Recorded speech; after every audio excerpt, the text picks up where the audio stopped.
Depuis plus de 3 siècles, dans ces montagnes et ces vallées constellées d'ateliers, se jouant des frontières, des pléiades d'artisans et d'artistes se consacrent à la recherche du temps précis et à son ornementation, avec pour force motrice la passion. Le but, c'est aussi d'essayer de transmettre cette passion aux nouvelles générations, aux jeunes, qui sont fascinés au final par notre propre existence, puisqu'on commence avec leurs ancêtres.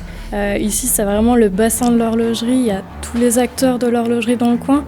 Et franchement, c'est agréable pour travailler. Je suis tombé amoureux de ces mécanismes, de ces petits engrenages. Et je trouve que c'est l'un des arts les plus beaux, en fait, qui existent. Donc le savoir-faire, pour moi, c'est quelque chose de primordial, on va dire. Pile poil. En fait, depuis tout petit, je suis attiré par les objets mécaniques, et en particulier les automates, où ça n'a pas d'utilité, mais ça provoque beaucoup d'émotions. On est dans le rêve, on ne se prend pas au sérieux, on reste un peu des grands enfants.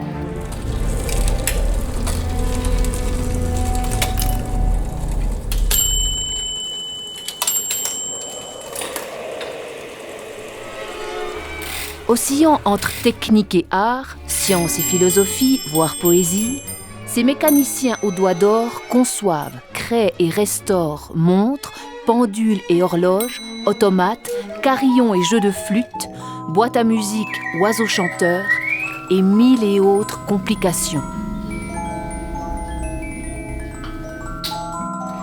Il peut y avoir des petits points-durs. On a déjà refait des roues, il y en avait tellement. Il y a des roues qui étaient carrément usinées à la lime.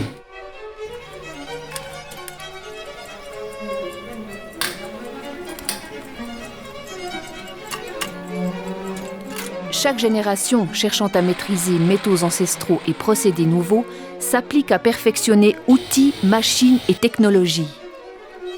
Du planteur d'échappement au dessinateur en construction microtechnique, que de passages de témoins, que de fascinants destins. On usine les composants, on monte, on décore, on est très autonome. Je polis les ailes des roues et des pignons pour limiter le frottement dans l'engrenage et améliorer le rendement de la montre. Je suis en train de faire la dernière étape de fabrication des vis, donc la partie esthétique, et là c'est le polissage. Pour finir à les polir avec des pâtes diamants et tout ça pour embellir les pièces de la montre. Établis orientés vers le futur, tous ces protagonistes œuvrent patiemment à un défi perpétuel. Réinventer le temps, la gestique et la musique en de savantes et précieuses mécaniques.